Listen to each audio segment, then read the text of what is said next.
Hmm? Ah! This is cool, dude. Very old school. What? You know, you and me trekking through the jungle on our way to do something that we don't quite understand. Good times. You mind if I ask you something? Sure. Why'd you come back? You know, to the island. Why'd you come back? Back in LA, Jacob hopped into the back of my cab and told me I was supposed to, so I came. What? So if you have a better reason for coming back, let's hear it, man.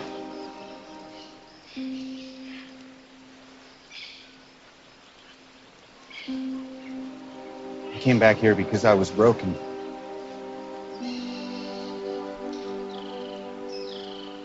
And I was stupid enough to think this place could fix me.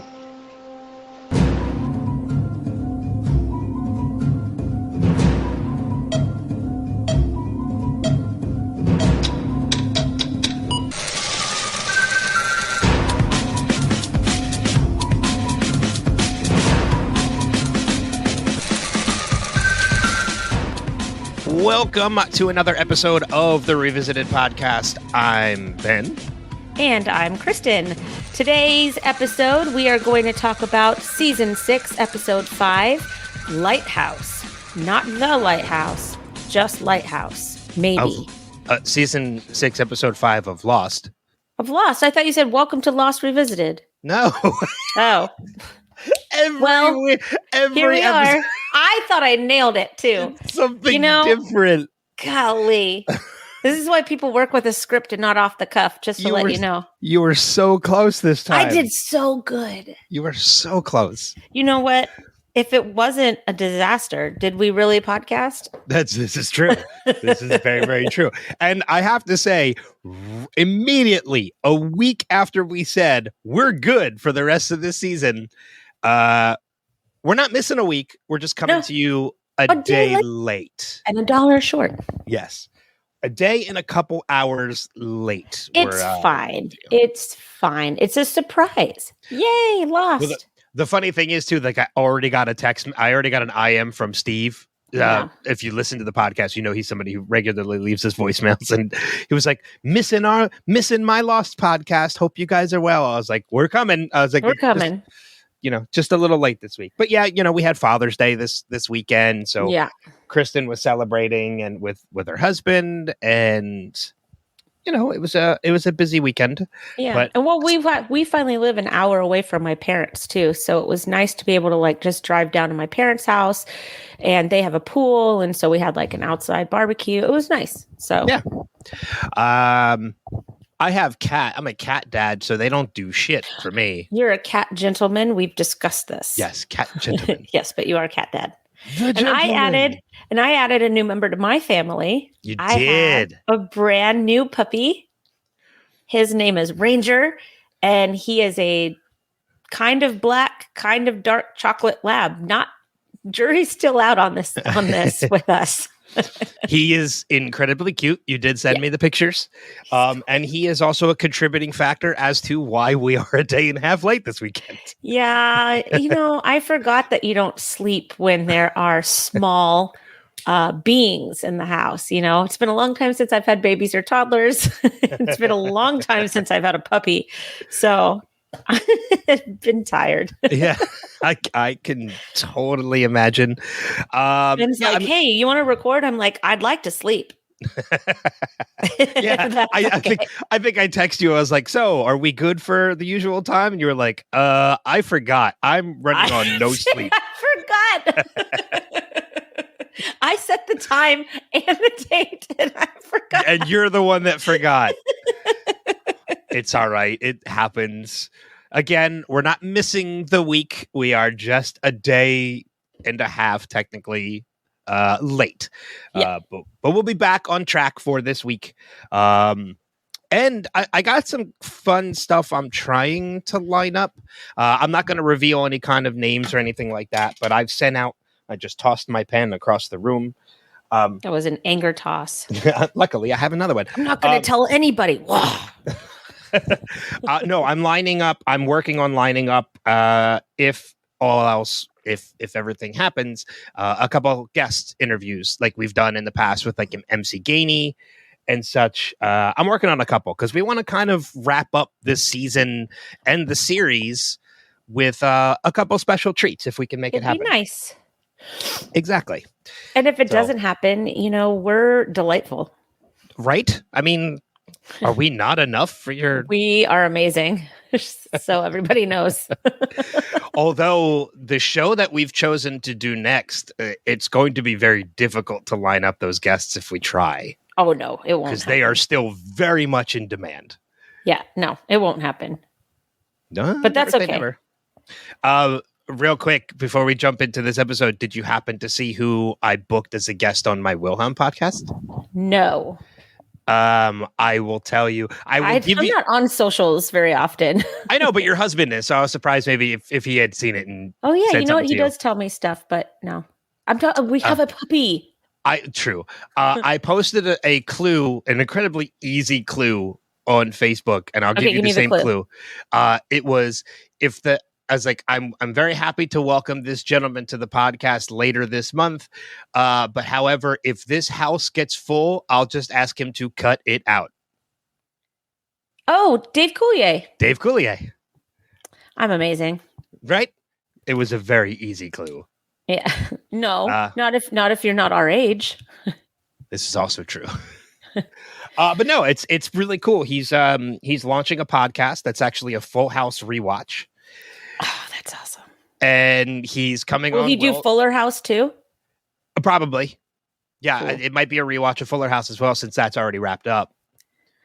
But yeah, he's coming on Wilhelm probably in the beginning of July to talk about the new podcast. Are you going to ask if Lori Loughlin is going to be his co-host? Oh, God. Sorry. I couldn't help it. I just couldn't. Lori Loughlin or Alanis Morissette, one of the two. Oh, if it's Alanis Morissette, I'll die. Right. I love her so much. Well, you know the connection between the two of them, right? Yeah, they dated forever, didn't they? Or they were married or something? They dated for a long time. We're already off track. But like the rumor is that you, oh no, what's the song? One of her songs is about him. Oh, it's not You Ought to Know. Is it You Ought to Know? Okay. I'm pretty sure. Yeah. I do love the fact that she was with Ryan Reynolds for like 7-8 years, something crazy like that. Like she was? Yes. They used to, because they're both Canadian, and they used to be live-ins. Like I remember, what was it? Was it MTV Cribs or something like that, where they did her house? Wow, I'm dating myself right now. Trust me, you're not dating yourself as much knowing that Alanis Morissette used to be on You Can't Do That on Television on Nickelodeon. I do remember that too, because of course I do. That's dating ourselves. I remember that. I used to love that show. Man. You know what? Our generation is the best. Our generation rocks. Yeah. Okay, so before we get started, I want to put it out there on the brainwaves too. The podcast waves. Dave and I had a great idea for your Wilhelm podcast, and you can edit this out later if you want, but I have to say it before I forget. So we're watching the original Mission Impossible last night with the kids, and Ving Rhames used to be my favorite part of that movie when I first saw the movie. And so I'm sitting there and I look at Dave and I'm like, I feel like Ving Rhames was like the first really like quote unquote cool getaway car man. Like he was the cool hacker dude. And since this movie, there's been so many cool hacker dudes in movies. And so Dave goes, that's a Wilhelm podcast right there. And I said, top five favorite, like top five favorite, like van guys. Man in the van. Man in the van. Yeah. There's a lot of them. I know. That's why so Dave had that idea last night. So I'm passing it on to you. That's a good one. I'm actually going to write it down. And I'm not editing out in case I forget it. But like even just in the Mission Impossible movies, there's been a couple new Man in the Van characters. So we've only watched the first two and Ghost Protocol. We haven't watched any of the others. And Ghost Protocol I only watched because Jeremy Renner is in it. So I'm genuinely surprised you're watching those movies. We watch it on Plex so that Tom Cruise does not directly get any money. Oh, okay. All right. I will. And that way, Scientology gets no money. Okay. All right. That's my beef with Tom Cruise. His movies, his money goes directly to Scientology.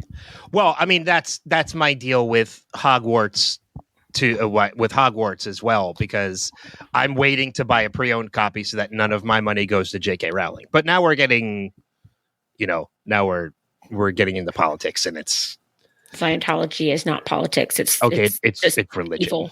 Yeah. It's not religion. Oh my gosh. I will tell you, back to the Mission Impossible, so then we'll jump into Lost. Promise, listeners. Mission Impossible, the first one is great. The second one is okay. The third one with Philip Seymour Hoffman is incredible. Oh, I've seen that one. Okay, so I've seen the first. I've seen two, because the fourth one is Ghost Protocol, right? Fourth one is Ghost Protocol. So I've seen 1 through 4. Rogue Nation is excellent. Fallout is fucking phenomenal.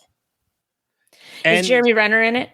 I don't remember if Renner is in Fallout or not. I don't think I can get a Renner guarantee. I'll watch it. Henry Cavill is. Yeah. And it was right around that time that there were a lot of rumors as to who was going to be the next James Bond, because he would be such a good one. And when you watch Fallout and you see everything Cavill does with his character, you're like, holy shit, yes, Cavill could be Bond. Cavill should be Bond, because he is amazing. I also think that Idris Elba should be Bond. Oh, so do I. Idris Elba could be everything. Yes, I would like him to be all the parts. And the advanced reviews so far on the new Mission Impossible are that it's even better than Fallout. Okay. So I read the article, and then we'll get to Lost. I promise. You know what? Let's start a podcast, you and me, that says Kristin and Ben talk about nothing. It's the Seinfeld of podcasts. And that's our podcast.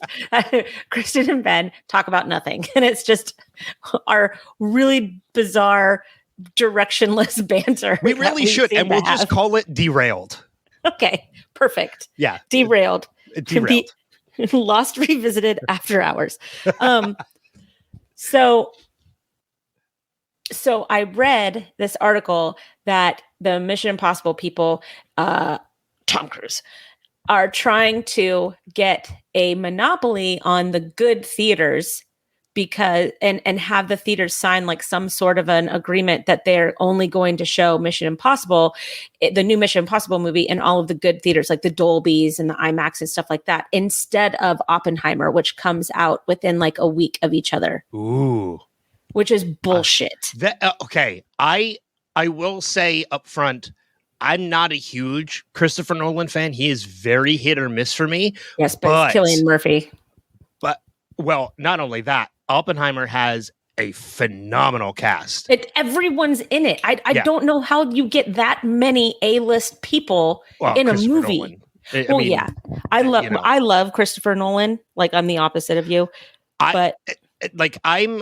Don't get me wrong. The Prestige, fucking amazing. Inception, fantastic. I like the Batman movies. I like the first 2 Batman movies. Dark Knight Rises, I did not like. But you have to give it to them that they had to kind of pivot the direction. Yeah. There was nothing they could do about that. No, I totally agree, because I know Heath Ledger was supposed to make the return as the Joker in the third movie. And it would have been brilliant. It would have been amazing. It would have been brilliant. I mean, I think that they did the best with what they had to do. I just didn't like Tom Hardy. Maybe. I don't know. I agree. It's not, the third one's not as great, but the first 2, incredible. Oh, and Inception, the Dark Knight forget about it. Dark Knight is like almost a perfect Batman top 5. movie. Yeah. Yes. Agreed. But okay, let's talk about Lost because we could keep going. It's 15 minutes. I'm actually surprised we spent as much time on Mission Impossible as we did, considering your distaste for Tom Cruise. But I told you why. I'll watch it on Plex. True, exactly. Yeah, no money. Yeah, so let's talk about Lost. We have season 6. I almost said the same thing you did at the beginning. Season 6, episode 5, Lighthouse. Spoiler-filled podcast. There you go. I was just about to say that. For those of you that are not aware, this is a spoiler-full podcast. So be forewarned. There will possibly be... Actually, I know for a fact in some of my notes, we're going to talk about some stuff. No, it's, you know what? It is, it's impossible not to talk about the end of this series. At this point? For this specific episode. I agree. Because there are a number of revelations that I came to watching this episode. Interesting. 2 in particular. Okay, I'm excited. Well, then why don't you, kick it off. All right. I'm just gonna kick it off with this. This is something that you and I had talked about before we even started recording, that we knew we were going to come to odds at. So let's just get it out of the way now. And that is our feeling for Jack. This is a Jack-centric episode. I'm going to put this out there, and then you're going to rebut to it, and it's going to be, we're going to see where we go with it. I want to say, watching this episode, and I already know you don't feel the same way. I feel like this episode, by the end, made the character of Jack more relatable and likable. How so? Just the whole aspect of seeing Jack as a father, this episode is actually very appropriate coming off of Father's Day. I had the same thought that this is like, we should call it Father's Day special. Really? Like, it's totally all about being a father. That this happened. Well, also Jacob acts as a father as well. How so? We'll get there. Okay. So talk about. So, but I'm very do you feel, I know you feel differently about this because you told me have the button ready. Have the button ready. So for those of you who've listened to the past, you already know what the button is. And if not, you'll hear it at some point. Because Kristen's going to tell me, push the button. I'm not going to push it right yet. But yeah, like I felt like seeing Jack as a father kind of made him more relatable and likable as a character. Like I feel like this is the flip towards the good Jack that we're going to get for the rest of this season. Like we've already seen it a little bit. We've already been hinted at it, but I feel like this was kind of the switch because like everything that happens with the lighthouse is definitely a point of like, how do I put it? Like it's feelings come to a head, and then now we're going to see this version of Jack kind of come forward for the rest of the series. And see, that's fine. Like I see what you're saying there, but this is and I'm sure that this is a turning point. I forget, to be honest, because I forget everything in my life. But this particular episode, he's a jerk. I mean, he's a jerk. Maybe not in his Flash Sideways. In his Flash Sideways, he's a grieving son. He is estranged more or less from his son. You know, you see patterns have emerged on that side, right? In the Flash Sideways. Mm-hmm. And he has a really great moment with his own son, and they go back and have pizza, and you see that there is some sort of resolution with that.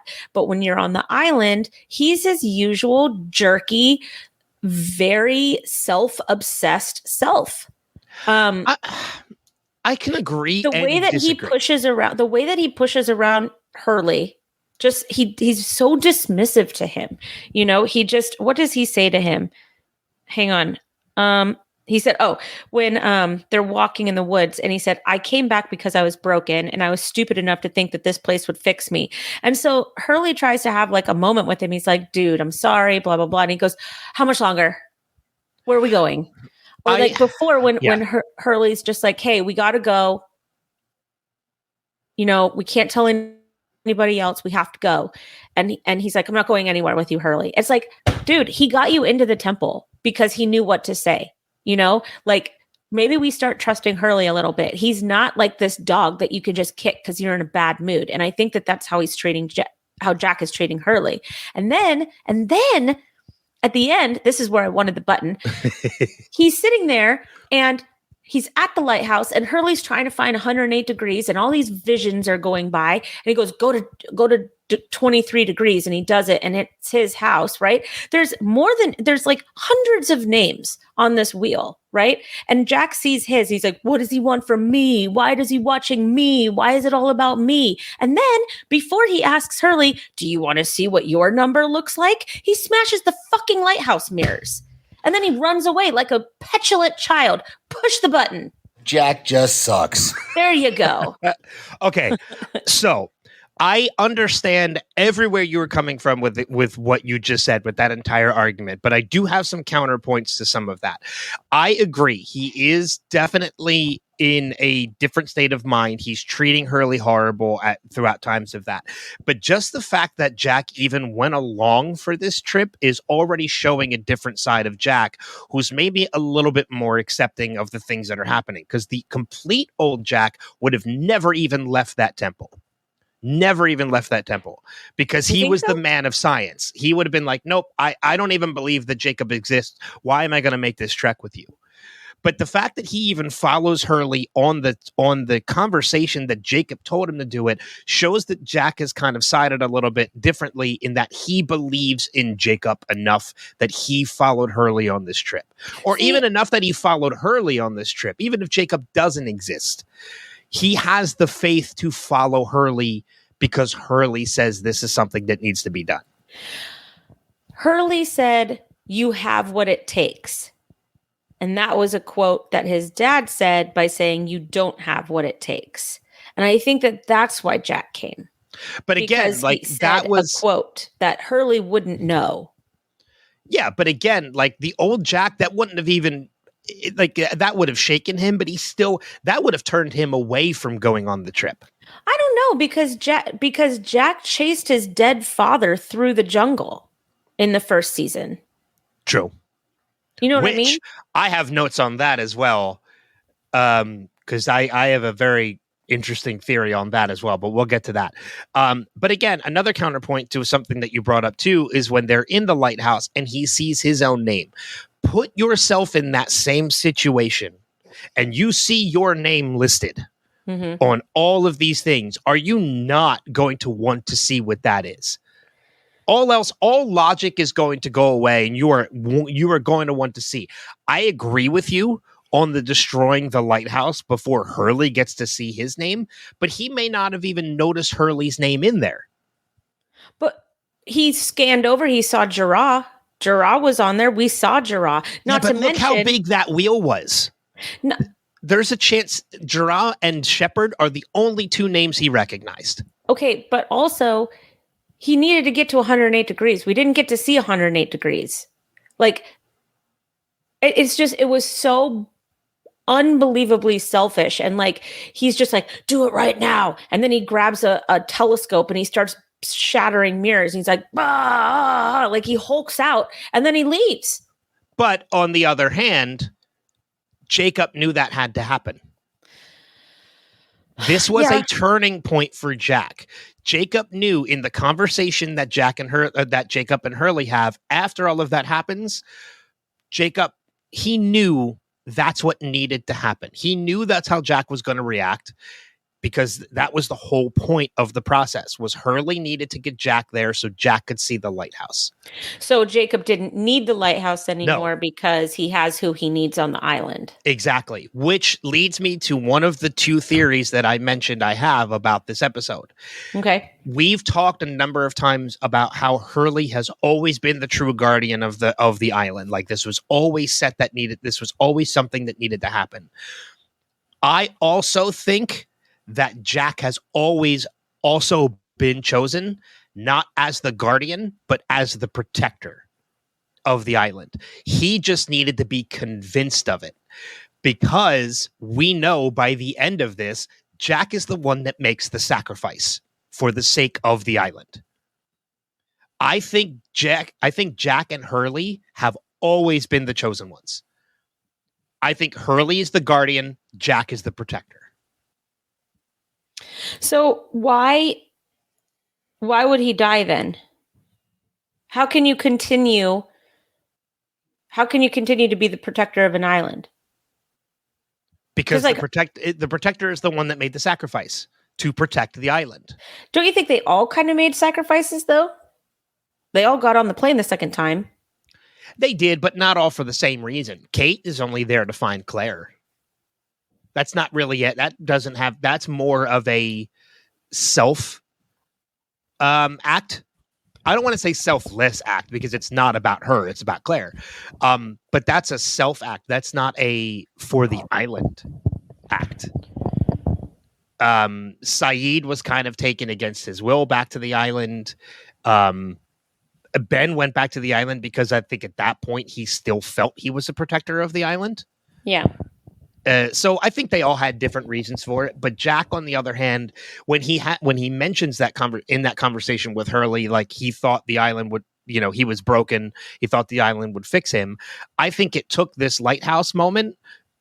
Jacob needed to convince Jack that this was actually the case. You were broken.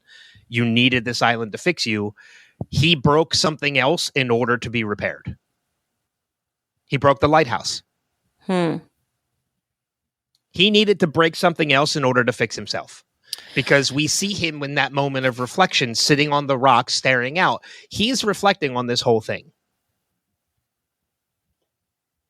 Yeah, he's reflecting. I see. Sorry. Yeah, I mean, no, listen, I see what you're saying. I absolutely see what you're saying. And I agree. But I do think that he took a real jerky way to get there this particular episode. He has always treated Hurley like a second-class citizen. He has never treated him as an equal.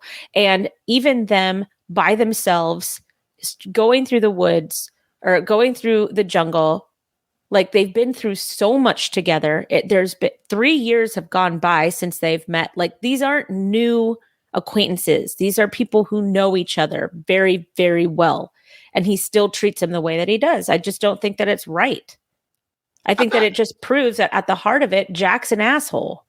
I'm not saying, and I'll push it for you. Jack just sucks. I'm not disagreeing with you at all, especially in the way that he treated Hurley, because I do agree with you. Like he was very rude to him, kind of blowing off everything that was happening, but yet still following him. Like even when they come across Kate, and Kate is going back to, or says she's not going back to the temple. She's going off to find Claire. Like he could have very easily diverted and gone with Kate, but he continued to follow Hurley. There's a little bit of faith there because, I feel like it's really strange because it's interesting. I'm glad that you said that because he got on that plane as a man of faith. He recrashed on the island as a man of faith. He went to the temple as a man of faith. And then all of a sudden, he went back to old habits out of nowhere. I'm not going anywhere with you, Hurley. Are we almost there, Hurley? I hate this, Hurley. Like, why are you here then, Jack? If not to find some sort of purpose. Well, because I think he was still coming to grips with the fact that he was becoming a true man of faith, not just instances of. I don't know. He needed to see, and this is exactly the whole point of Jacob getting Hurley to take Jack to the lighthouse. It wasn't about Hurley because he knew that Hurley always believed. It was about getting Jack to fully commit to believing. And it took seeing the reflection of his childhood home to make that happen. He needed a shock. He needed something to shock him into it. And that was it. He needed tangible proof to be a man of faith. Is that what you're saying? Which is weird. Yeah, because that's not being a man of faith. That's continuing his man of science persona. Yeah. That's like somebody saying, I'm not. That's like Thomas from the Bible, right?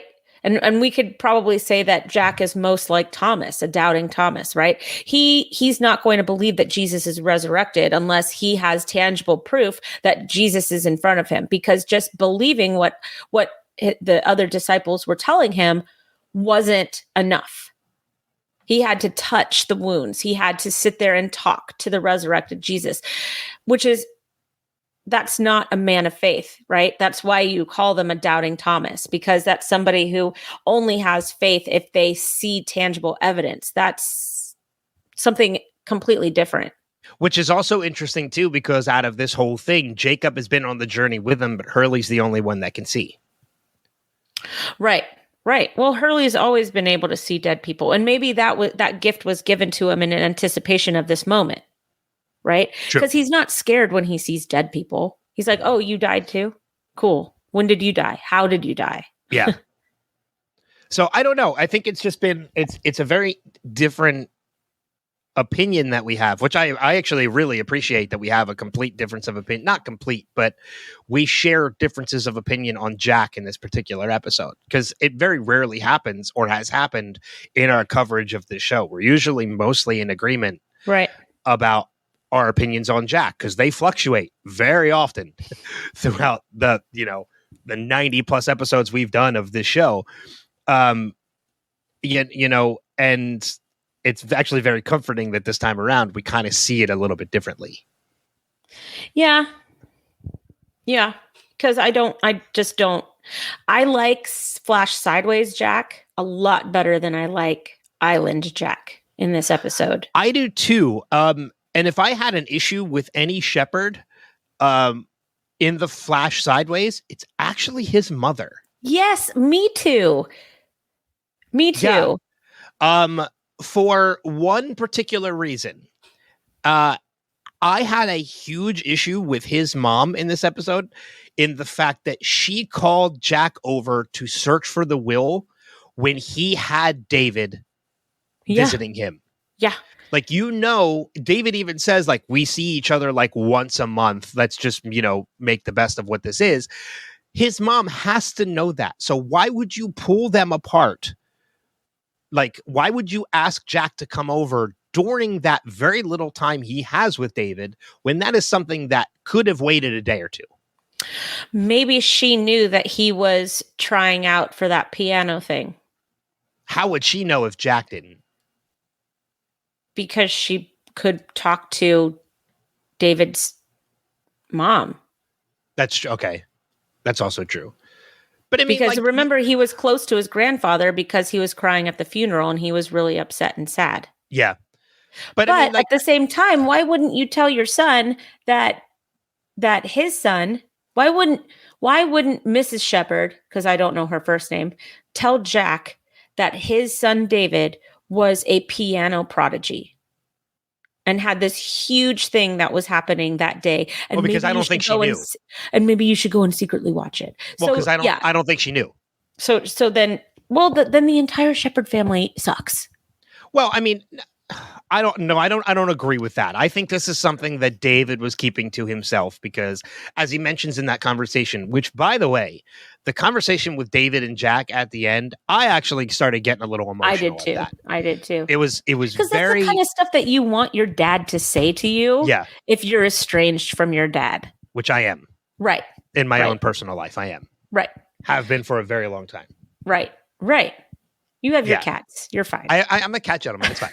But I mean, even that aside, like the whole, like the conversation, like, and again, it was something that made Jack a more likable character for me, because like hearing him saying like, that was never like, I'm going to love you no matter what. Like, right. Yeah, like that got me a little emotional watching that. But I think this was something that David was keeping from everybody. Like, there's a part of me that thinks maybe his mother didn't even know about this. Probably because if he didn't make it, it would have been devastating. Yeah. But, well, and that's just it. Like, he didn't tell anybody because he didn't want anybody to see him fail in case that happened. He said, I made mom promise not to tell you. So, that's right. So his mom didn't know. But then his mom's out of town for this huge audition. Well, that's what makes me believe possibly his mom didn't know about the audition. Right. No, I think you're right.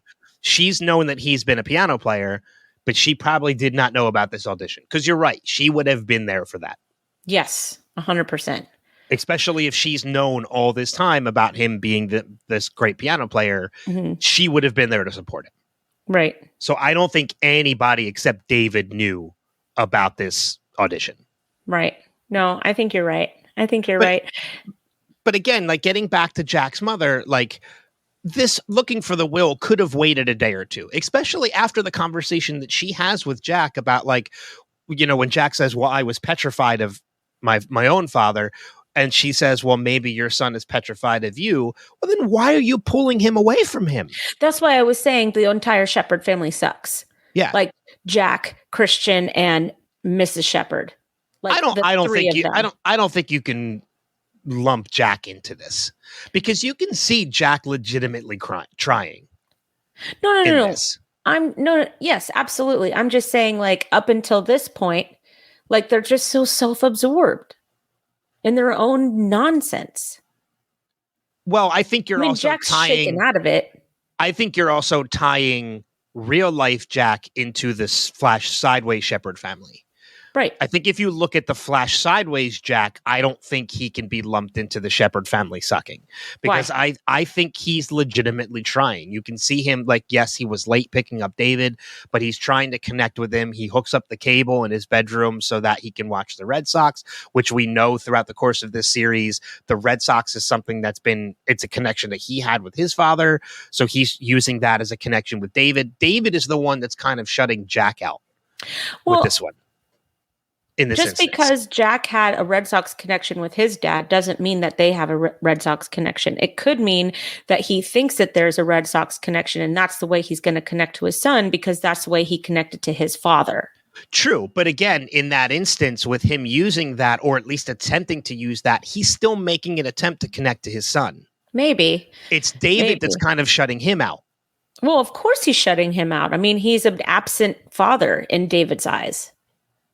Is he an absent father or he only sees him once a month? But is that could also just be the custody situation? That's all he's allowed to see Jack or David. Right. And no, but I understand that. But to a kid, that doesn't matter. Adult stuff like that doesn't matter. True. To a kid, their dad is there or their dad isn't there. True. Period. Especially he doesn't understand it's the court's decision, not right. And Jack's if that decision. is the case, or it could be his job. I mean, you saw that when he got a phone call, David kind of rolled his eyes. Even though it was his mom. Right. But that doesn't mean that it hasn't been the hospital in the past. I mean, and I can also kind of see, even in that situation, now that you bring that up, I can kind of see in that particular moment how maybe you could lump Jack into that whole situation. Because when his mom calls and says she needs him to come over, when he says to David, like, I'm going over to grandmom's house, like, do you want to come with me? When he says no, you should have called your mom back and said, you know what, can we do this later? One of two things should have happened. One, no, Mom, I can't. David's here tonight. I'll come over tomorrow. Or two, hey, I'm going to grandma's. Get in the car. You're coming with me. I don't know if I agree with that second one. As a parent, it's one or two things that are going to happen. I just feel like making that choice would turn David further against you. By forcing him to do something, it kind of turns David even further against you, especially considering David had the audition. If forcing David to go with him to his mom's house causes him to miss that audition, he is going to resent that forever. Well, then David should take that opportunity to tell his dad that he has an audition. Or, like I said, Jack, the moment that he asked David to say, like, I'm going to your grandma's, do you want to come along? And Jack says, and David says no, call your mom back and say, can we do this later? Yeah. But then what? And then he sneaks out or says that he has to go in the middle of the afternoon or the middle of the night. Well, yeah, because I thought about that too. I was like, well, okay, if he didn't go over to his mom's house, how is David getting out to go to that audition? Right. So maybe grandma was trying to get Jack out of the house. That's a good point. I don't know. I don't know either. That's a good point. I didn't even think about that. I don't know. It's like this. It's like the pocket watch. We've just gone in circles. Compass. Like 10 minutes. Compass. Sorry. Woman, sorry. I like that we've actually spent this amount. We spent a lot of time on Jack, and Well, we haven't even really dive into this episode yet. I mean, we've covered a lot in this conversation because he's such a controversial character. I mean, really, anybody that watches this just on the surface level is just like, oh, it's Matthew Fox, Jack's the main guy. He's dreamy. Okay, the end. It's that guy from Party of Five. That's who he was to me before this show. Oh. I don't know who he was to anybody else, but that's who he was to me. He wasn't that. Look, it's the guy from Party of Five. I never watched Party of Five, so I didn't know who he was. Jennifer Love Hewitt was in it. Scott Wolf was in it. Scott Wolf and Jennifer Love Hewitt were a couple for a really long time. Yeah, totally into it. Oh, God. Well, now that we know that Party of Five is the next show we're covering. No, we're not. We're not covering Party of Five. That would be so fun. It's not happening. No, it wouldn't. And then we're going to do My So-Called Life. We're going to cover Freaks and Geeks before we cover My So-Called Life. That wouldn't be a rewatch for me. That would be a first-time watch. Freaks and Geeks is excellent. It's such an amazing show. But anyway, yeah, I mean, there's just it kind of leads me. But Jack is a controversial character. Sorry, that's what I was saying. And he has been. He has been for a very long time. He is a very complicated character. Even though, like, as you mentioned, he on the surface can look like a particular, like, oh, he's the lead, he's the hero. He's really not. No, he's definitely not the hero. But it's funny because I think that I'm so sorry. You go. No. I was just going to say, like, you're right. He's not the hero, but he kind of becomes it by the end. It took 6 seasons to get him there.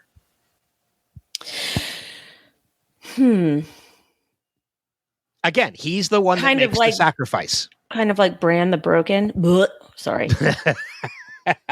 8 seasons to get to the trash can ending. Oh God, I know the ending that will cause us to never cover Game of Thrones or even rewatch Game of Thrones for that matter. If you want to hear a rewatch on Game of Thrones, go to House Podcastica and dig deep. Other than that, it's not happening again for this girl. And it kind of got me thinking as well, too, because like Jack is not a father in the actual present timeline. He even says at one point to Hurley when Hurley's like, oh, I think you'd make an amazing father. And he's like, I'd be a horrible father. I think that moment right there when he says, I would be a horrible father, really stems from issues he has had with his own dad. He knows this and fully realizes it. So why in the Flash Sideways is he a father? Like, does he have a son? And I think it is because having his own child and working through issues, he uses having his own child to work through his own issues with his father is what gives him the closure to move on. I think that that's what kind of all of us do as parents, is that we try to heal our own childhood traumas, whatever they may be, by doing something different with our own children. Oh, then I'm fucked. No, but I do understand what you're saying. Like, you're right. Like, we kind of make up for mistakes. You know, we try to make up for mistakes with our own children, right? Which I don't have, but I get the idea because I know enough people who are parents. I've dated people with children, so like right. I know exactly what it is. Yeah. And that's not, and that's just like anybody that has some sort of childhood gap or trauma or anything like that, that's listening probably understands that, you're like, I'm never going to be that kind of a parent. I'm never going to do that for my kids, or I'm never going to, like, you try to break cycles with your own kids if you can catch the fact that you're in some sort of a toxic cycle, which obviously Jack and Kristin were. Yes. I mean, it's one of the things that I post pretty much on Facebook every Father's Day is that I've learned the man not to be from my father. Right. It's the reason why I'm estranged from my father as well as his side of the family. Like, I've learned I still learn things from my father, but they are the person not to be. Right. You get it. but I mean, like, yeah. So I mean, I totally get it because I've been in that situation. I was lucky enough to escape that situation, whereas some people are not as lucky about that. You know, Jack has had these issues for most of his life. Including chasing his dead father in the jungle. Right. You know, so I feel like all of these instances of all of these survivors that we're seeing in this Flash Sideways, yes, they are adding to the story, but they are also they are giving every one of these characters the closure they need to move on. Absolutely. And from that point of view, I see what the point of this episode was in the Flash Sideways. It felt good at the end, which is what the writers are striving for in the Flash Sideways. Yes. Right. But when I'm talking about Jack on the island, he's acting like Jack of old. He's acting like a petulant child. I'm glad he's staring out at the ocean. I'm glad he feels better after his temper tantrum. But I'll tell you what, if my son throws a temper tantrum like that, he's not going to just get to go stare at the ocean and then have everything be okay again. I mean, I really hope that you never have an instance where your son destroys a lighthouse. I mean, it's you know, he's destroyed many things, okay, in his short 10 years of life. All right. So let's not quibble here about that. But if we could move on from Jack for a moment. Yeah, sure. I mean, we've spent a good portion of time on Jack, like almost a half hour at this point. Well, we're still going to kind of be about Jack, but we're just going to shift over to Hurley for a second. Absolutely. So Hurley, I found it was very interesting that he was saying some things that were very reminiscent of our early scenes with Ben Linus when talking about Jacob. Because everybody was like, show me where Jacob is. Okay, where's Jacob supposed to be? You said Jacob was supposed to be here. And Ben's like, that's not how this works. You like, you don't just call Jacob. Jacob just shows up, right? Well, Hurley says the exact same thing. So I think that we have some foreshadowing in this episode on who is going to ultimately take Ben's place as guardian of the island. Well, I agree with you, but I also think it's very interesting in the fact that, yes, there are a lot of comparisons between Hurley and Ben in the things that they say. The huge difference is that Hurley can actually see Jacob. Ben never could. Right. Ben pretended to see Jacob. So then what were his experiences with Jacob? Because he was doing Jacob things, or was he doing Man in Black things? I don't think he was doing either. I think Ben was pretending, but he didn't realize how on the money he was.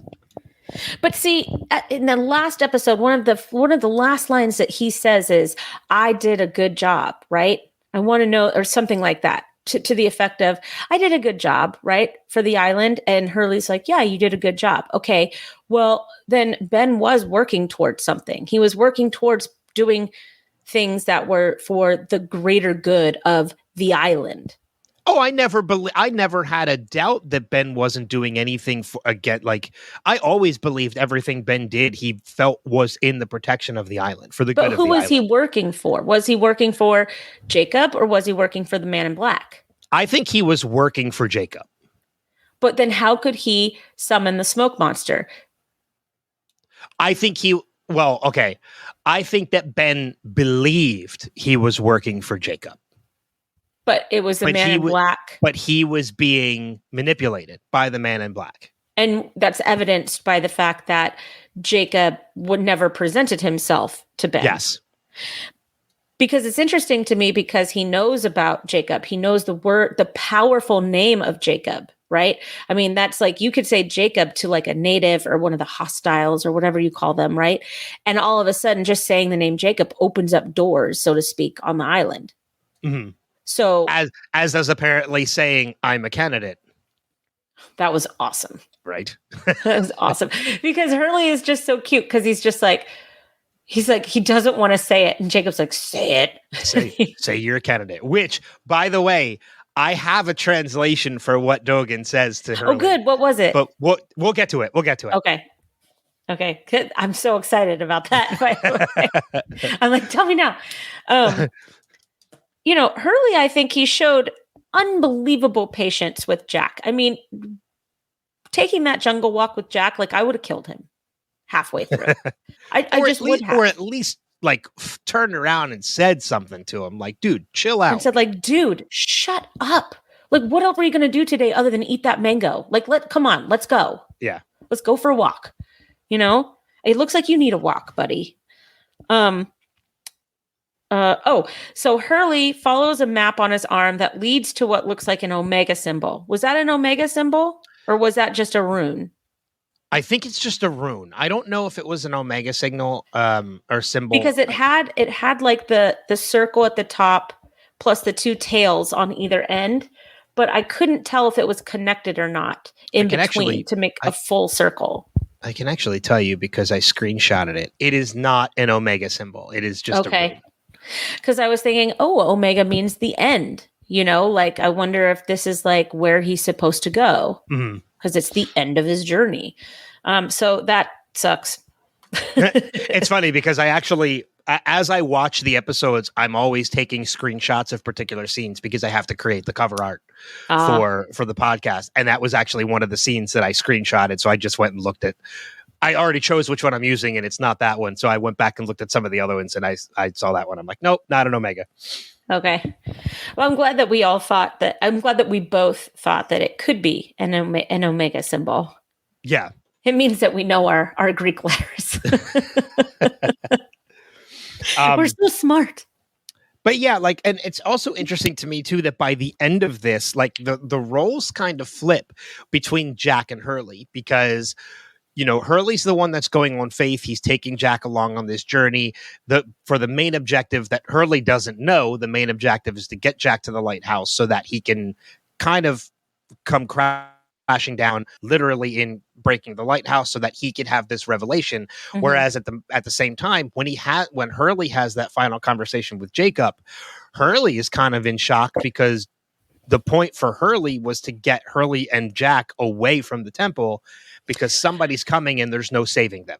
It's interesting too, because Kate, Jin, and Sawyer are also away from the temple. So 5 of the candidates are safe from the temple. The only one that's there is Saeed.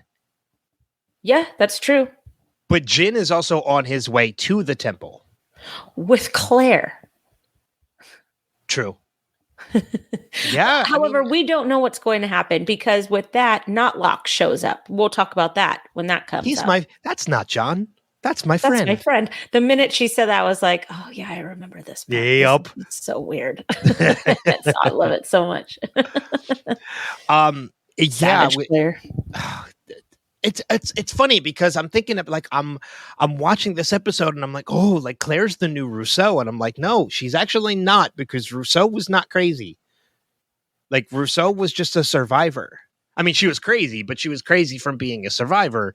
From being alone for 16 years. Yeah, it was isolation sickness, basically.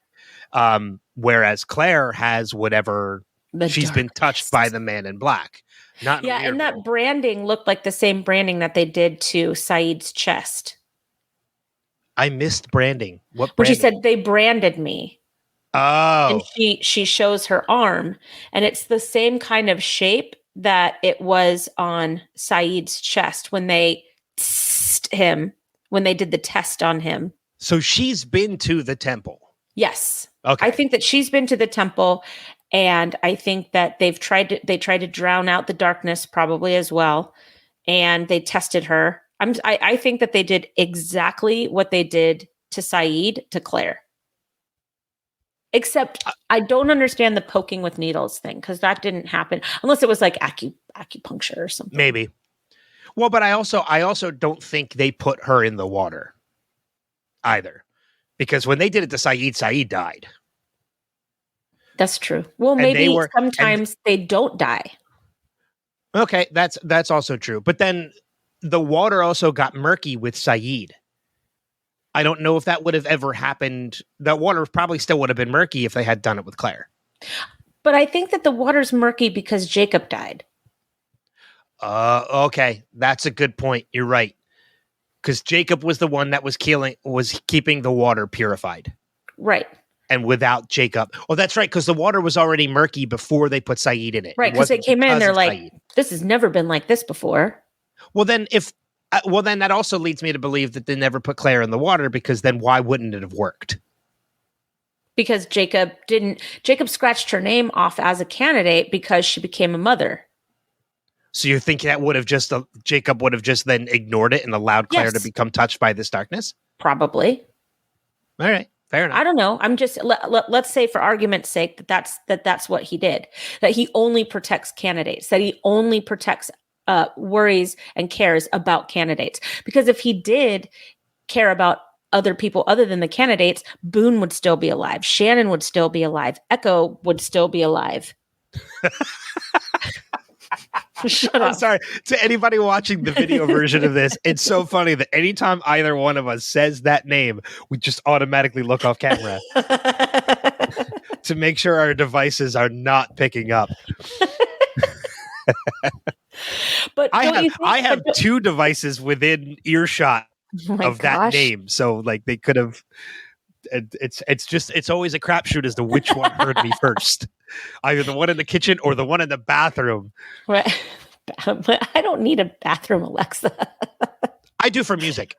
Oh, okay. Well, there you go. I bring my phone in. Music. I do that too, but it's to play music as well.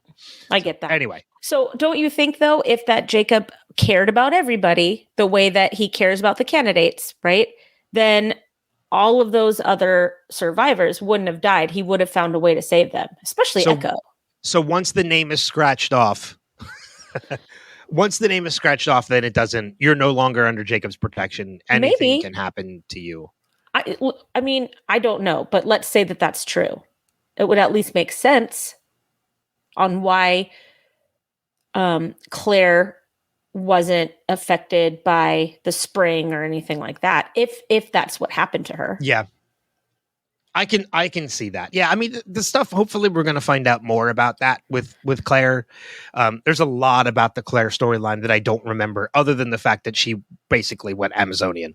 Right. Well, don't you find it interesting too that Jacob was found by Hurley right by the murky spring? Almost like Jacob was contemplating like the state of the island by just staring at the spring, because he couldn't do anything about it. If he could, he would have cleared that spring up. Yeah, I didn't put any thought to the fact that he was by the spring. Oh, really? No. I thought I did. I really wanted.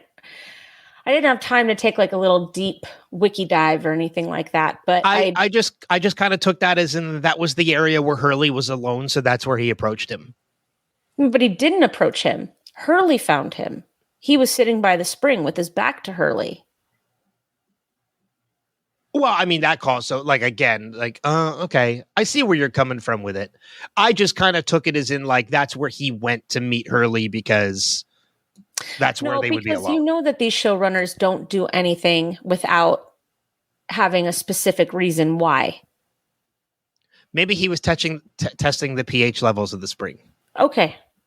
Adding chemicals and chlorine. Adding chemicals to make it he's got to shock the spring back. Got to take the algae out. Yeah. It's summertime. Oh, God, that's so stupid. You're stupid. You're stupid. You're stupid. I like that our Hurley conversation turned into a Jacob conversation. Yeah, but I mean, like, on the conversation, while we're on the topic of Hurley, there is a line that Hurley says, and I absolutely loved it because it really puts a lot of things into some weird perspectives. When Jack and Hurley leave the jungle, they walk out of the jungle and they see the lighthouse for the first time. Jack says to Hurley, he's like, "How is it we've never seen this before?" And Hurley's response is, "I guess we weren't looking for it." Mm. And like, I love the concept of that, because that's actually how a lot of things are in life as well, is sometimes you don't find something until you're actually looking for it. There are things that are staring you blatantly in the face, but you don't notice them until it's actually something that you're looking for. Like when you get a new car and then all of a sudden you see your new car like all over the road. Yeah. Oh my God. That happened to me last year when I bought my new car. I see the same model. Yeah. Everywhere. Yeah. Everywhere I see my car.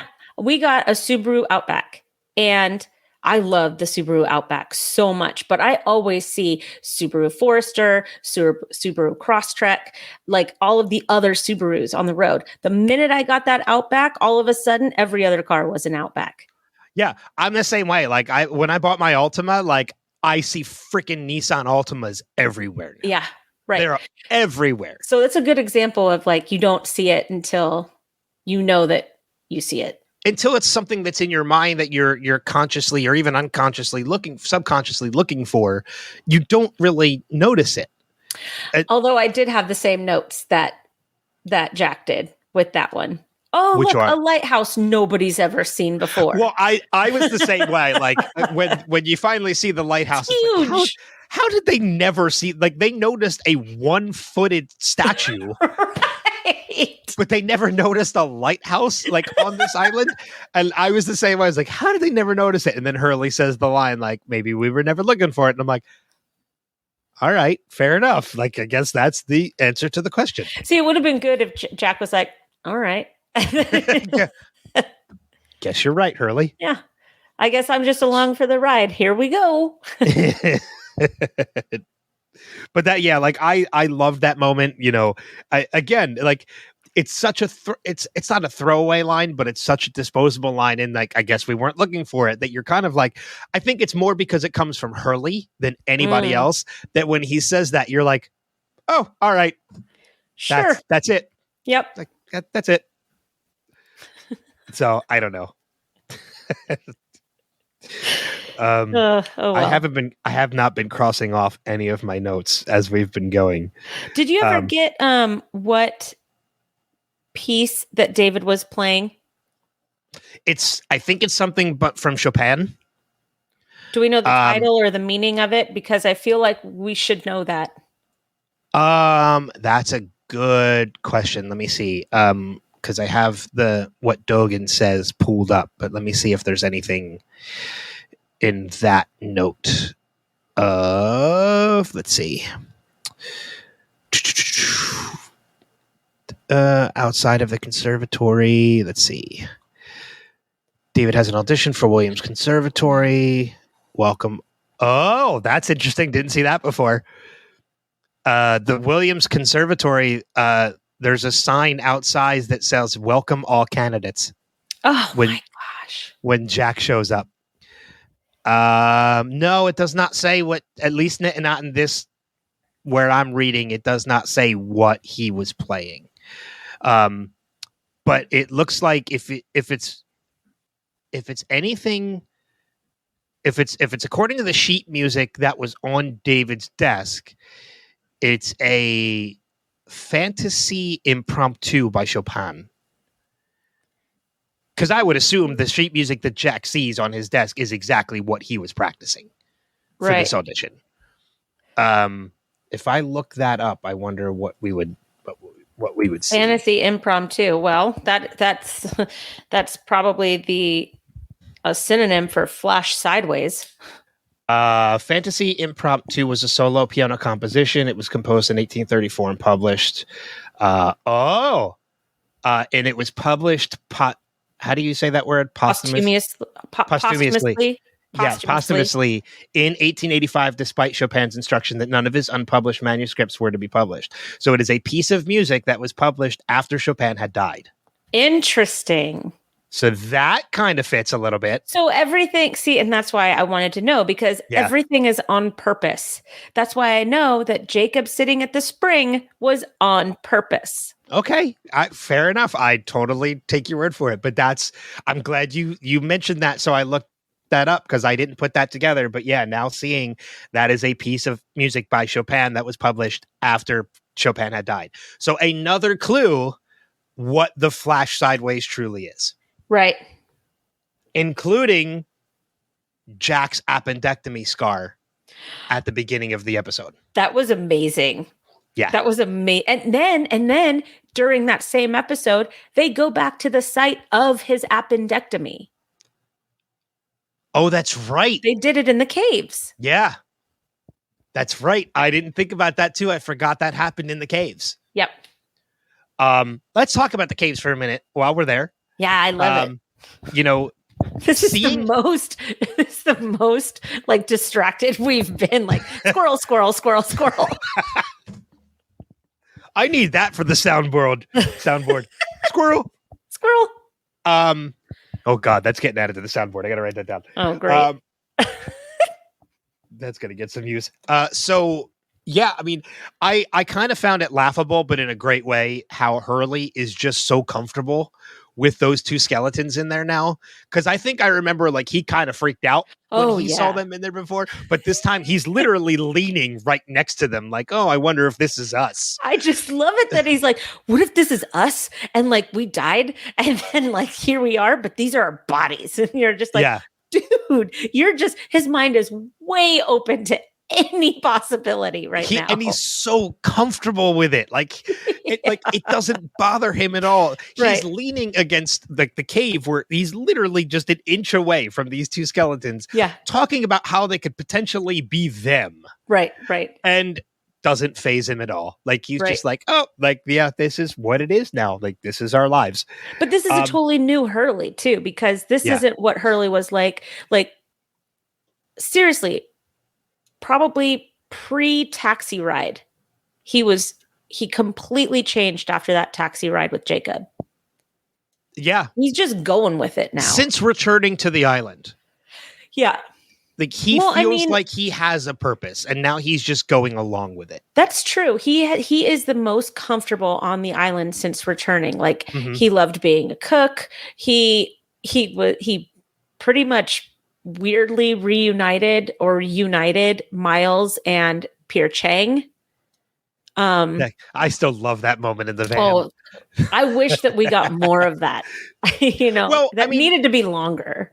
We did get Hurley and Miles playing tic-tac-toe with like leaves and sticks and such, which was great. They're like, oh, it's a tie again. Yeah. Why don't you make a chessboard? You know what I'm talking about? You guys have nothing to do. Make a chessboard. I love Miles. Like he's such a great character. He is. And he's so underutilized.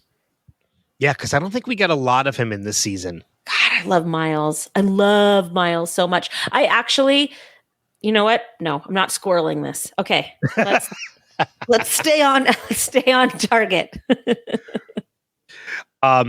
Yeah, but I mean, like I know, and I was even part of it. Like I was one of the people, like when the theory started about like, because we're reminded of these skeletons because we haven't seen them since seasons 1 and seasons 2. Season 2. It's been a while, so they kind of have become forgotten lore of the show until we were reunited with these skeletons again. And not only are the theories start to come out, like, okay, who are these characters again? Because when we first see them, we're just like, oh, these are two skeletons in the cave. Like, wonder who these people are. But now we see them again, and now we start to theorize a little bit. Like, who are these people? Could they be them? Are they Rose and Bernard? Because Rose and Bernard was one of the biggest theories as to who these two people were. That's what the skeletons were? That was a huge theory at the time as to who these skeletons are. But we've already seen Rose and Bernard. But we saw them in the past. We did not see them in the present day. Are you sure? Yes, we have not seen them since they jumped back. Since after the incident, we have not seen them yet. The last time we see them is when they're still back in the 70s. Because remember, they're running from the Dharma Initiative. When they run into them out in the woods. We have not seen Rose and Bernard since then. So that wasn't present time? No, that was in the past. That was back in the 70s. Well, then why would they have died in the caves? Well, because the incident, that could have been what, like, that could have been where they were. That was the theory, was that Rose and Bernard died together during the incident. I hate that. Well, I mean, the theory of that was that they died together. Because that's who it is. I still hate it. But we are going to find out this season who they are. That question does get answered. Is it Nikki and Paolo?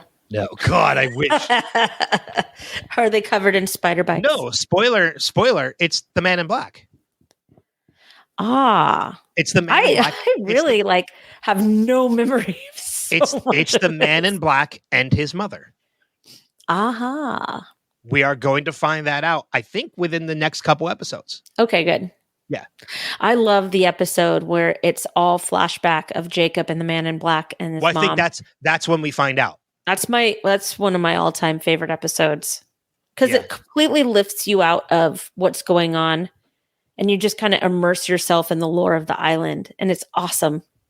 That's Abaturno. Oh, okay. Is the episode. That's soon.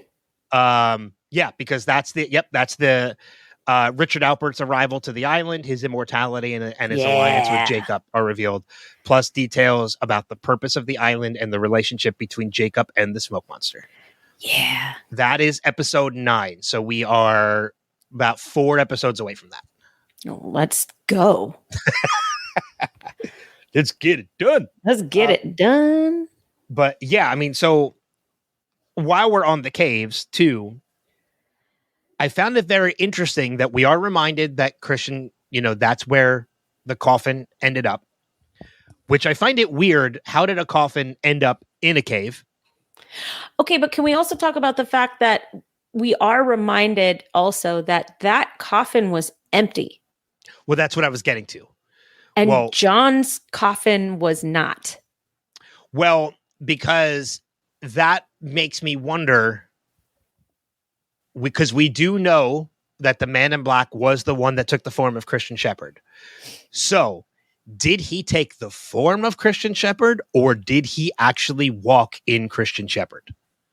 Meaning, did he embody Christian? Oh. Did he possess him because he did not have a soul? He was an empty vessel. He was able to take it over. But if that's the case, why did he not also do that with John? Oh, because once Jacob died, he can't leave Locke's body. But he's not in Locke's body. He's only in the form of John Locke. That's right. That's where a lot of the confusion comes because he can't leave this form. Like, we know this. So why can't he leave the form if it's not his actual body? You're right. But that's what I mean. Like, if he literally possessed the body of Christian Shepherd because it was a dead body, why did he not also do that with John? Why did he not take John's body? But he didn't take his actual body, because if he took his actual body, everybody would have been able to see Christian, and only Jack was able to see Christian. And I think Hurley saw him like once.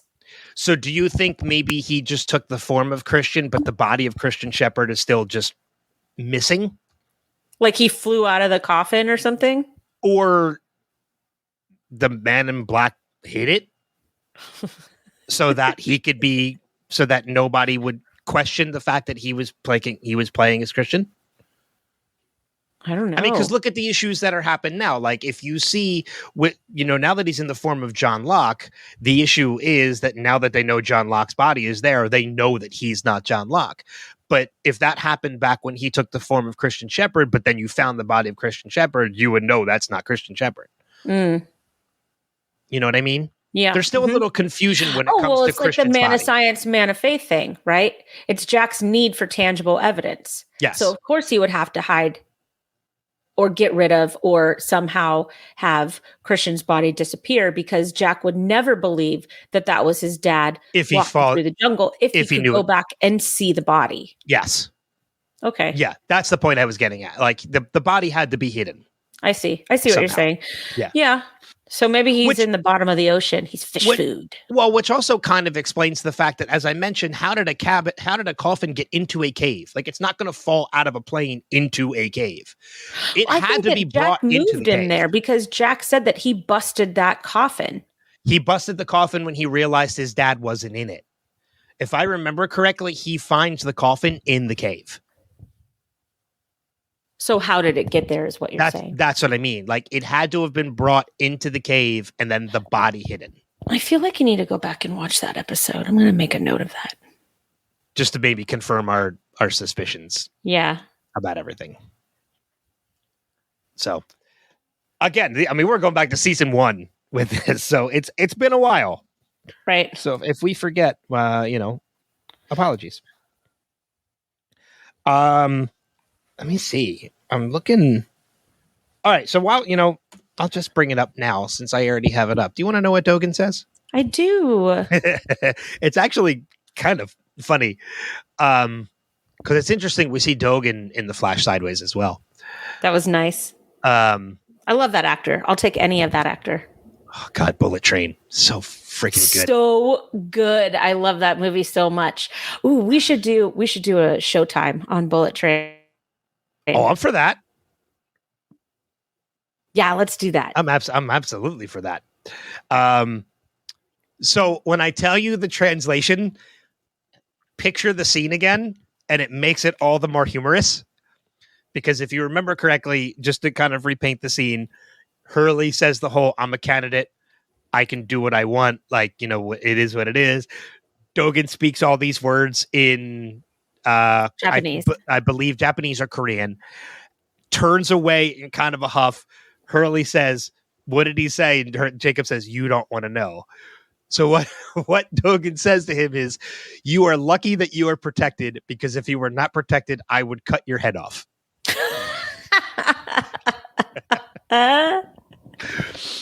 When you picture, that sounds right.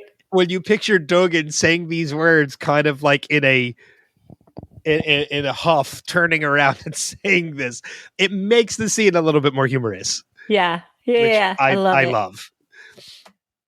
See, and Jacob should have like tripped him when he said that. Just, it would have been funny, because it would have been like almost like humbling, you know, to Dogen, like, hey, Jacob's watching. Is he able to trip him though? I don't think he has a physical presence. I figure Jacob can do whatever he wants. You know, he's the island's god. Like, he can do whatever he wants, in my opinion. Or he could have just told Hurley as he's walking away, trip him. Or he could have told Hurley, tell him that he can't cut your head off. Tell him that's right, I am protected, bitch. Tell him I like your shoes. Leave them here. He could have just told him the most ridiculous things to kind of like have fun with him. Right. Tell him he has what it takes. Yeah, exactly. I think we've covered a lot of like the main points that I have. I think a lot of this stuff that I have left in my notes is just kind of like little things. How about let's just touch on Claire, maybe? Yeah, totally fine. Because I know she's a jungle woman at this point, but man, I was so happy that Claire returned to the show, because I had such a crush on Emily Draven. Also, you know, she's such a great character, and I wish that she wasn't hastily written in the last season. I don't really appreciate all the anger that comes with her in this season. She's very unstable, which I understand. It's been 3 years and she doesn't have her son. So I'd be a little crazy. I'd be a lot crazy too. Yeah. I'd probably have a weird boar head skeleton makeshift baby in a crib as well. Maybe. That was weird. Yeah. It was like, that was like Yellow Jackets weird. And it's weird, especially considering the fact that she knows Aaron's not there. But yet she still has that like that totem of him. Yeah. Well, I mean, maybe she needs it. I mean, you know, there are women or parents or something that, you know, if their child has been taken from them, they instinctively go to their room and they grab like precious items out of their room to be closer to their child. So maybe it's a way to like feel closer to your missing child, even though you have nothing of your child to remember. I mean, that's not even the same bassinet. It's okay. I didn't take notice of the bassinet, so I didn't realize. The bassinet was like a normal modern, like blue bassinet. And John is the one that built the other one. Right. So that to me was weird, that she had a bassinet that wasn't the one that John made. Well, like, but where did you get that? Well, she knew where to get it, because remember, she was in that Dharma hash. Yeah, that's right. She knew where to go to get that stuff. Where do you think the darkness? Well, we'll get to that whenever it is. I'm sure we'll learn why she has the darkness in her. But Yeah.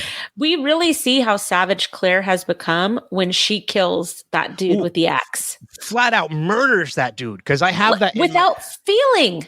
Yeah. Because I have, well, that's also, I believe, the darkness in her is doing right. But she is just causing walks that. away and like, oh, I got to go to the bathroom now or something. Like, I mean, just totally normal to shove an axe inside someone's body cavity and then go about your daily business. Yeah, because actually, like I have that. That's two of my notes in here are Claire's creepy cabana, as I called it, and then Claire murdering that dude. Like, I mean, it was actually like it was something I didn't remember happening, and it actually was kind of shocking when it happened again because I didn't remember her doing that, and then when she does that, I was like, oh damn! Like I For forgot a split about second, I thought that she was planning on chopping off Jin's leg. Okay. For a split second. And then I knew that really didn't happen because I know Jin's story at least. But for a split second, and this is because I just watched too much dark television at this point in my life, I was like, oh, is she planning to cut off his leg? No, Kristin, she's not. No. And then I love it that Jin's like, hey, man, you know what? He is at the temple. Aaron's at the temple. I lied to save his life. Don't kill anybody else. I am officially scared of you, Claire. Well, I mean, and what's also interesting too about that scene is, like he initially tells her that like Claire has Aaron, and we can see her kind of like going evil a little bit about that. Like she's ready to turn on Claire. And then he's like, no, I lied. I only said that, to kind of protect myself. And then I think if I remember correctly, because again, there are moments of the season that I don't remember. I think there is a moment that comes when Claire and Kate are reunited and Kate says to Claire, I have Aaron, and we see her flip. Yes, I do remember that. Yeah. So I'm waiting for that moment because I think I remember that coming. The thing is that like, and this is going off, the actual story of this episode, but I'm totally on Kate's side with this. Like, I'm not leaving an infant on the island without his mother, and his mother has gone completely missing, and I have a way off this island with this baby. Oh, yeah. You know what I mean? I would have never been against that move either. Right. I would have been like, thank God my son is safe and with my mother. Like all of those things are wonderful to me. I mean, and not only that, but it's a very selfless act of Kate to make the return to the island to reunite the two of them. Because she could have been, I mean, now, granted, there are people that were starting to come around to the realization of the truth that Aaron was not Kate's. Right. But even still, like, she could have continued her lifestyle of constantly moving around and being Aaron's mother. I don't think that anybody really came around to the fact that he wasn't hers. It was Ben that got a lawyer involved. That's right. It was Ben that kind of led them to it. Right. So in the effort to get Kate back. Kate selflessly takes Aaron off the island, even though, and I mean, for me, the fact that Kate even wanted to get off the island and go back to normal life when she was a fugitive for murder is incredible to me. Well, okay, now this brings up an interesting point in that you mentioned, you kind of just said it's Ben that kind of gets the lawyer involved, that puts the idea into Kate that would Kate have decided to go back? Because Kate wanted nothing to do with that island again. Mm-hmm. Had Ben not done that, would Kate have made this selfless act? No.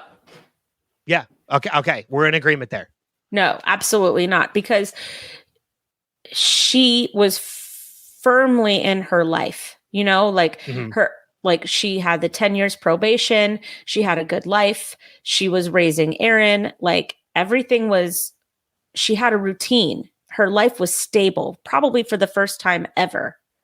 So she was giving up that stability that she's never had to go and reunite this one stable factor in her life because for the betterment of his life. Mm-hmm.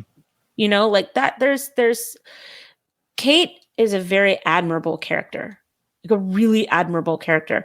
And I don't think she gets enough credit for everything that she does because she's so quiet about it. You know? And I agree with you, but again, it's kind of, it took Ben for her to make this selfless act. Because so was it selfless? Is that what you're asking me? That's the question now. I believe Kate's intentions are selfless in reuniting Claire with Aaron, but if not for Ben, she would have continued on a selfish path. So she wouldn't have come to that conclusion unless Ben put chink in her timeline. Yeah. Ben is the one that kind of threw the wrench into the gears and got her frightened, but that's what led her down the path to make this selfless act. Okay. Had Ben not done that, she would have continued on this selfish path of being Aaron's mom. Yeah, I agree. Yeah. So yes, I agree that Kate is a very admirable character, but she's not always that admirable.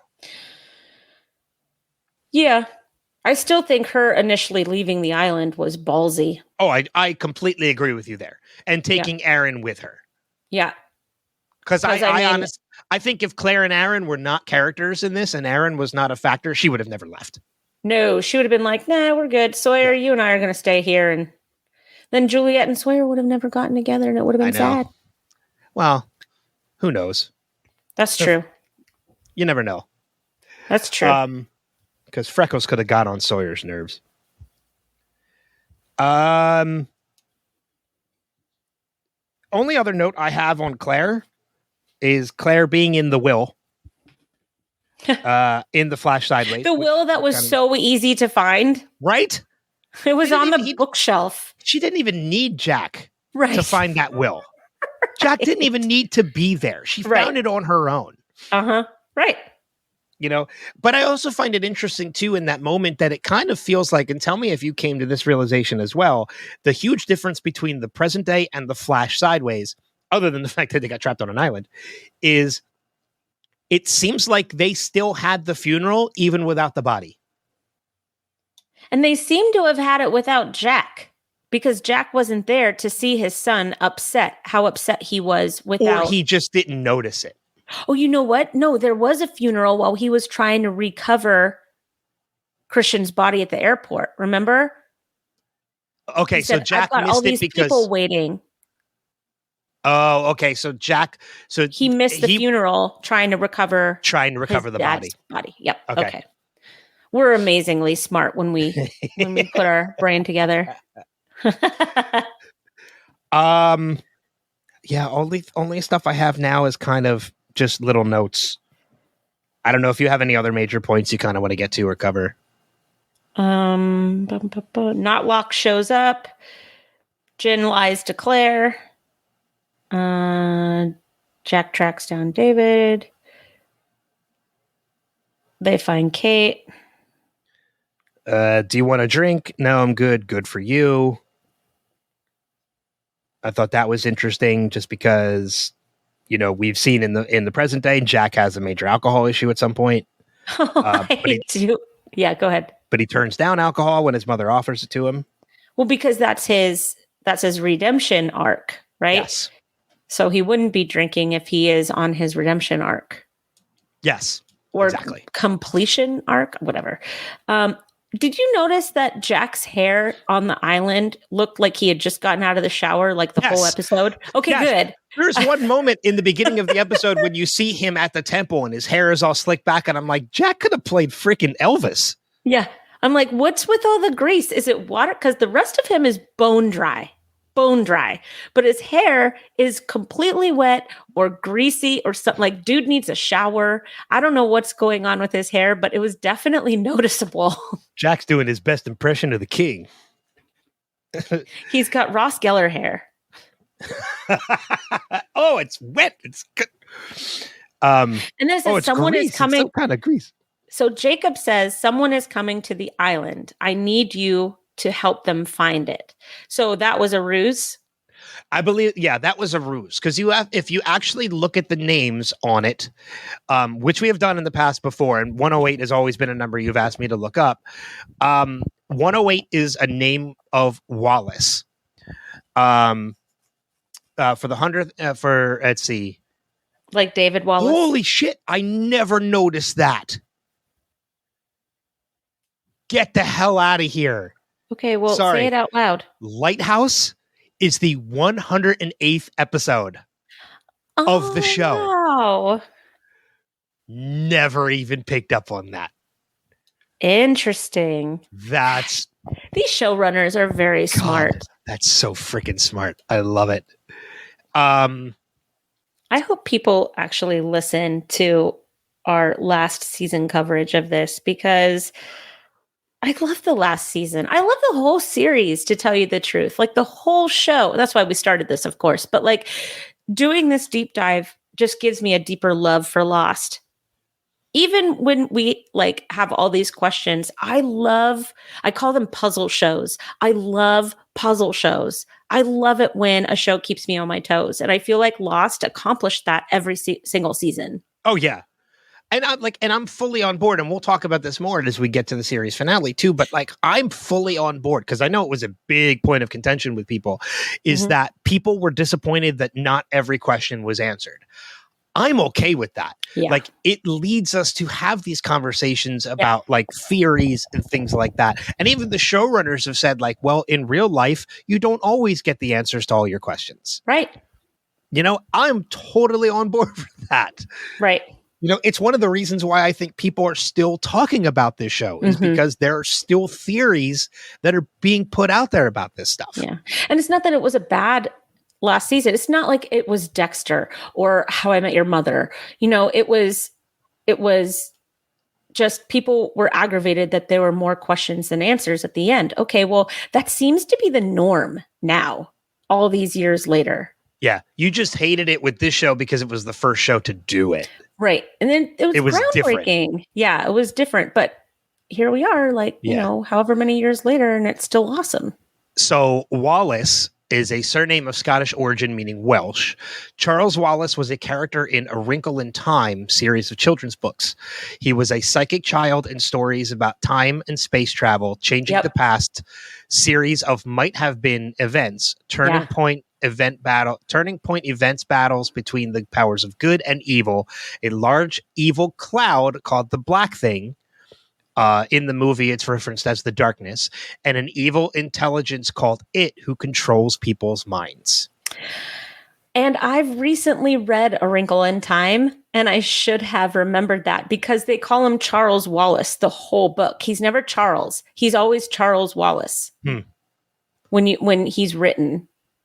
So it seems like Charles Wallace Wallace, the name under 108, is some way a reference to the Man in Black, who Jacob pulls Hurley and Jack away from the temple because that's who's coming to the temple.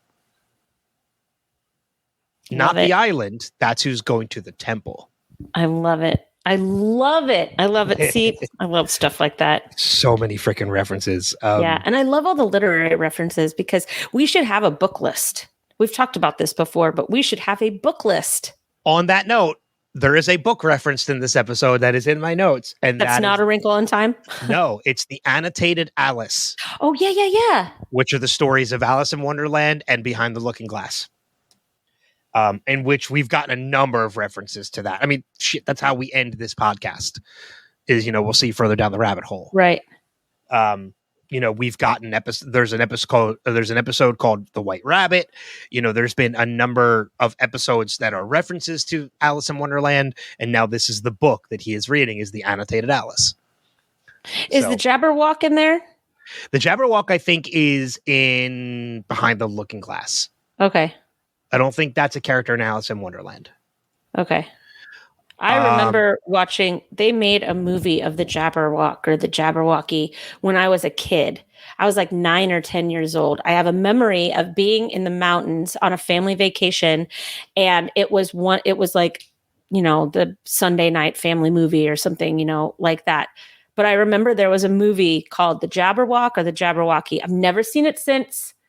I've always wanted to like check it out again. But did you remember that movie? I don't remember that movie. And Alice is in it, and it was really good, but it was based on the poem, The Jabberwocky. Jabberwocky. Okay, so Jabberwocky it's a nonsense poem written by Lewis Carroll about the killing of a creature named the Jabberwock.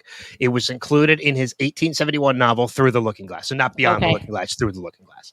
Okay. The sequel to Alice's Adventures in Wonderland. So yeah, it was in Through the Looking Glass. Okay. Now I'm going to try and find that movie. Yeah, I didn't know anything about it. Yeah, maybe I made it up. No, I didn't make it up. It's real. It's real. Oh, anyways, I was just going to say, apparently there's a video on YouTube of Jabberwocky by Lewis Carroll being read by Benedict Cumberbatch. Yeah, okay. Yeah, it's only 1 minute and 39 seconds long. So, oh my gosh, okay.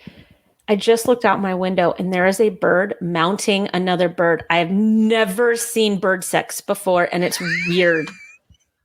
I am renaming. No, he's going to do it again. He did. This is the third time. Oh my gosh. I am renaming this episode I Have Never Seen Bird Sex. Oh my gosh, that other bird looks not great. That's a fat bird that mounted the other bird too. Anyway, back to the podcast. I'm sorry, but I look up and all I see out my window is bird sex. I don't know how else to say that. No, it's totally fine.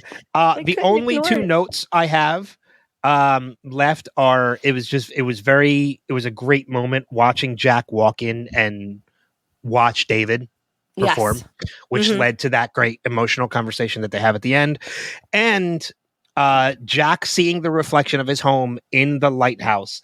Reflections play a big part of this, because what I didn't realize is if you go back and you watch all of the other episodes that have happened so far in the season, I believe there are moments with all of these characters looking into mirrors.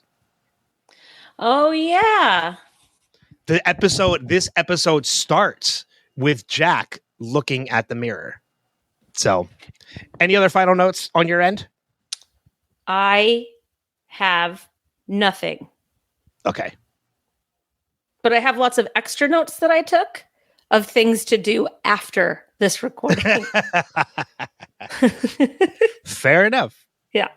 All right. Well, then, with everything covered, I think that leads us to the feedback section of it, and we have 2 voicemails, of course, from our friend Steve, and then one from Jason Taboda, who we haven't heard from a while. So I'm very excited to hear what he has to say. So let's kick it off with that. Let's play the voicemail from Jason.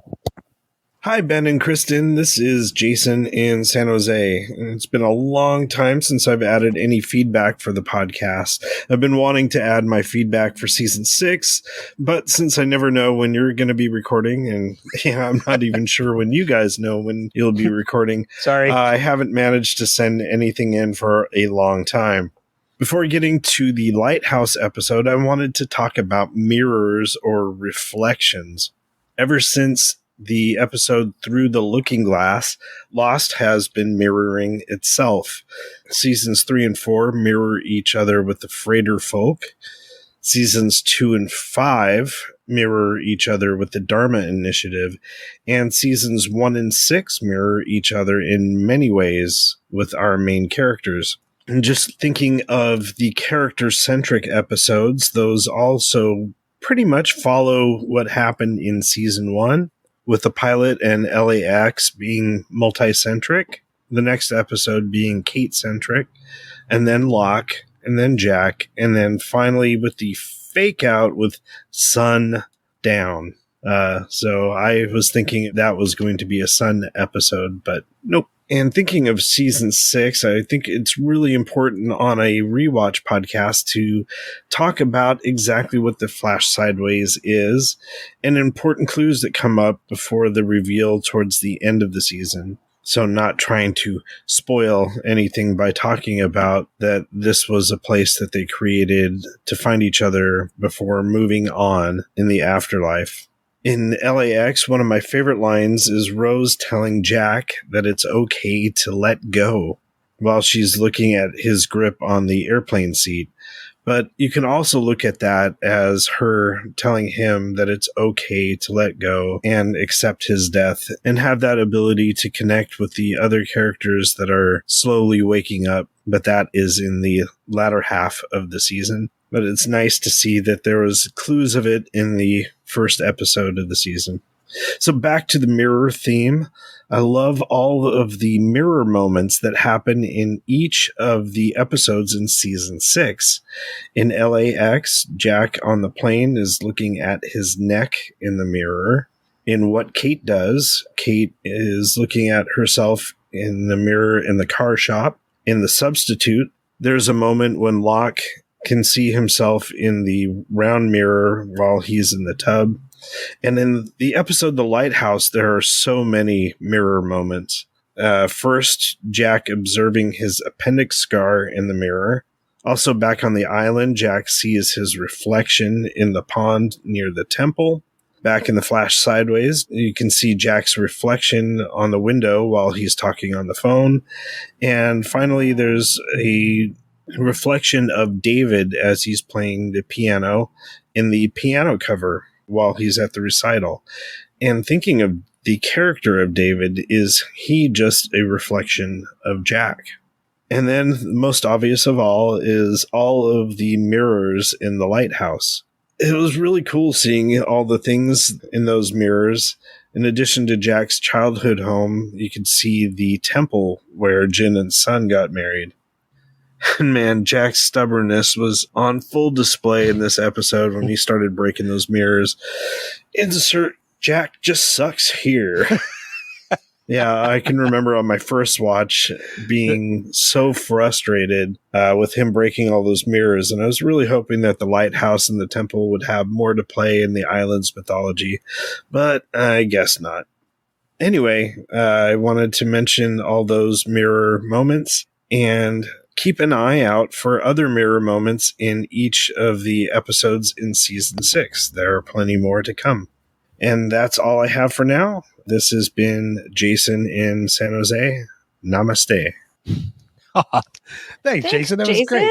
That was awesome. There were so many other reflection moments that he pointed out that I know I saw that I just didn't take note of. Like, yeah, I'm so glad that he said that, because now I'm totally going to be on mirror alert. So thank you, Jason, so much for that.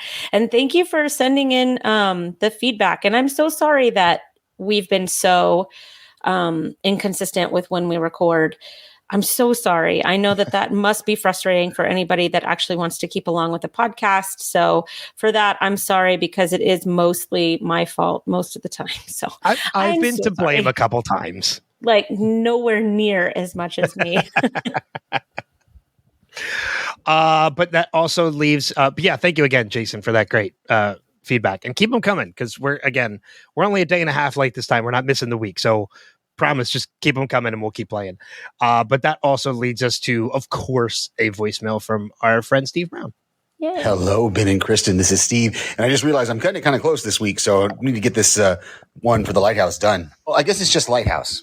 Okay, finally, a previously on that doesn't have Juliet's death again. Thank you, Lost. Remember how Jack got that scar on his stomach? That's his appendectomy scar from the island, right? Remember, did Jack have a son in the other timeline, in this present timeline that we're back at the temple now? Dragon, for a guy that doesn't like the English on his lips or whatever, you're really speaking it a lot now. Ooh, Hurley C and Jacob again. And Claire, looking very Rousseau-like. Ooh, Hugo getting a little bit of a tude there. I'm a candidate. I can do what I want. Why don't you go back to the courtyard, Dragon? And Hugo has a little insight into Jack there. And I think, Jacob, he gives him a way to bring Jack along, right, to this adventure. What is that in the bassinet? Like a squirrel or something that she's made that's dead? Ew. Claire just said, one thing that'll kill you around here is infection. Well, that's right. Jen wouldn't know that Aaron was on the helicopter, right? Because, he wouldn't know that Aaron made it off the island. Okay, not going to lie. This Emily DeRaven, she's a wonderful actor. She's portraying the crazy Claire really well. It's kind of hot, though. Is that weird? I love it. Hurley has some of the best theories. What if these skeletons are us? Something's confusing me. He said something about watching the Red Sox when he brought David home, but then in the picture, he's got an LA hat on. I don't know what that means. I'm not taking back what I said about Jack earlier just because he's changing and getting more vulnerable and a little introspective here. But gosh, to admit that he was broken and that he thought the island could fix him. Wow. Hurley just said Lighthouse, title of the episode, mic drop. Okay, so I guess Jen does know that Aaron's off the island, that Kate took him. Well, and she just murdered this guy with an axe. Hey, look, it's not Dragon. It's Dagon? I don't remember. The temple. 108 degrees, just like the time and everything. Jack, you're turning into a jerk again. You just smashed the mirror. That's not right. Okay, but you're turning out to be a pretty good dad, I guess. Here it is, Lighthouse again, title of the episode, mic drop. Jacob still manipulating people. And now Jen's saying that he lied about Kate raising the baby. I don't know what's going on. You're lying again, saying that you did see Aaron at the temple. Claire just called him not John. That's what we've been calling him, not John Locke. And that's the end of the episode. Thank you, Steve. And no, it is not weird because I felt the same way. You guys are so silly. You guys are so silly. I love it. But thank you guys both for the feedback. And again, we encourage everybody out there that's listening to please leave us feedback. Easiest ways to do that. You can email us directly, feedback@revisitedpod.com, where you can send us an email or record yourself in a voicemail and send it to us, or just go to revisitedpod.com and you can find links there to where you can subscribe, watch the video version, send us feedback, all that great stuff. Real quick, rapid fire. Any recommendations for the week? Anything you want to kind of throw out there to recommend to people? Get a puppy. They're awesome. Get a puppy. Fair enough. I will mention this very, very quickly. I'm doing what I call the Summer of the Unwatched, where I threw 175 movies I've never seen before into a playlist. I hit shuffle, and whatever movie comes up, that's the movie that I watch. And the goal was to get through 50 of them before September 1st, and I've already watched 8. So cool. it's gonna be very easy. I watched Air last night with Ben Affleck and Matt Damon. Amazing movie. It was so good. But the other movie I watched that was really weird in concept, but oddly very sweet in story is a movie called Swiss Army Man with Daniel Radcliffe. It's basically a story of a man who is stranded on a deserted island, ready to die until a corpse washes up on shore, and he befriends the corpse. And the corpse is Daniel Radcliffe. I love the movies that Daniel Radcliffe chooses post Potter. He has shaken the Harry Potter stereotype so greatly. I think he did that with Guns Akimbo. Well, even Horns, which he did before Guns Akimbo, is a fantastic movie. Yeah. But Swiss Army Man, it's actually written and directed by the Daniels, who are the same people that did Everything Everywhere All at Once. Which is the best movie ever. Which, you and I are in complete agreement with. Yeah. So, any final notes before we wrap things up? No, I'm good. Cool. So next episode of the podcast, season 6, episode 6, is called Sundown, which Jason actually mentioned in his feedback. So we'll be talking about that next episode, which will be on time, we promise. But with that being said, thank you everybody for being a listener, for a subscriber, for watching, all that you do, just being a part of this family. But until next time, we'll see you guys further on down that rabbit hole. Take care. Bye.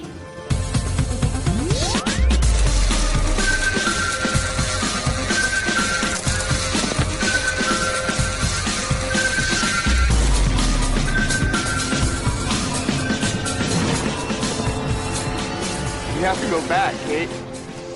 We have to go back!